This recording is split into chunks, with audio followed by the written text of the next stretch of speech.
Samsung is totally dominating the smartphone market. But how is that even possible when there are 7 iPhones in last year's top 10 most shipped smartphones? So how exactly are they dominating it when it looks like they are losing? Well, it's simple. The one providing displays to Apple is Samsung. And that's the case for other brands such as Oppo, OnePlus, Pixels and more. But why is Samsung helping its biggest competitors?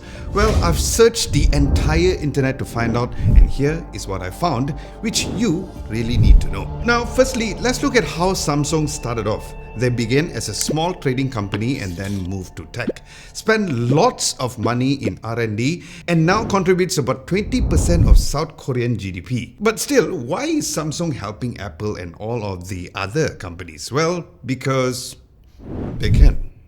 Hear me out. Firstly, Samsung makes the best OLED and the AMOLED displays in the world, especially the LTPO ones that goes from 1Hz to 120Hz. And this display is best to save battery and is great for the eyes too, which Apple calls it the Pro Motion display on their marketing campaigns. So they're using this in the iPhone 13, iPhone 14, 15, 16 Pro and the Max models.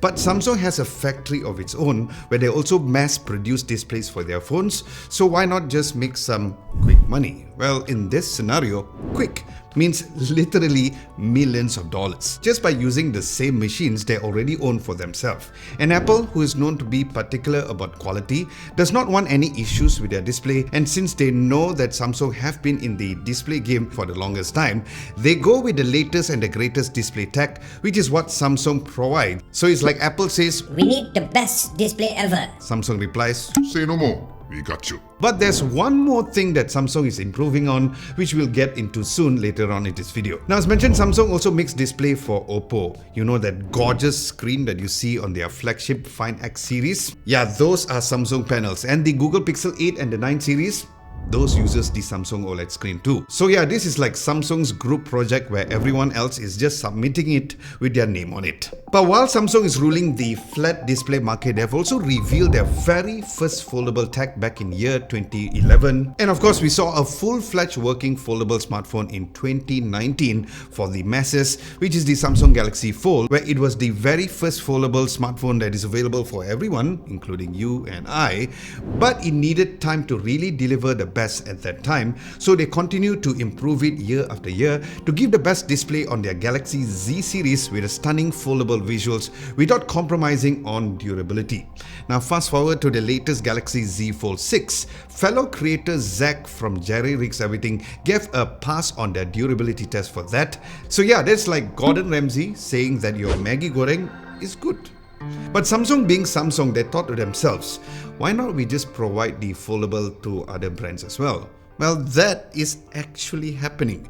Because remember the Oppo Find N series? Well, that is also using Samsung's UTG or ultra thin glass. And that was the case since the beginning. And even now on the latest Oppo Find N5, which I review in this channel, that is also using Samsung's UTG glass. But it's not just Oppo, because the OnePlus Open series, those are also using Samsung's display as well. But Samsung didn't stop there, because they even shown rollable displays way back in 2023, which by the way, while being rollable, it can also support in-display fingerprint sensor and even blood pressure sensors in their panels. Yes, it's mind-blowing how it's even possible for a thin sheet of flexible glass and making the impossible possible very easily.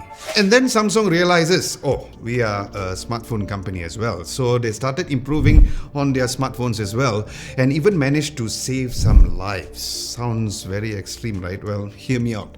So there was a true story of the Samsung Galaxy S20 stopping a bullet from ripping through a man's midsection. Yeah, sounds crazy but true. And then when the phone's frame was upgraded to titanium, it helped a Ukrainian soldier to block a shrapnel impact, saving his life using the latest Galaxy S25 Ultra. So yeah, that was a crazy story but true too.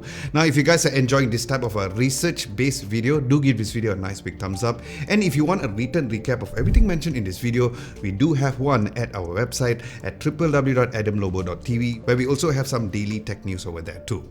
So yeah, with all of these findings and research, it clearly shows that while Samsung might not be topping the sales charts, but behind the scenes, they are the real puppet masters of the smartphone world.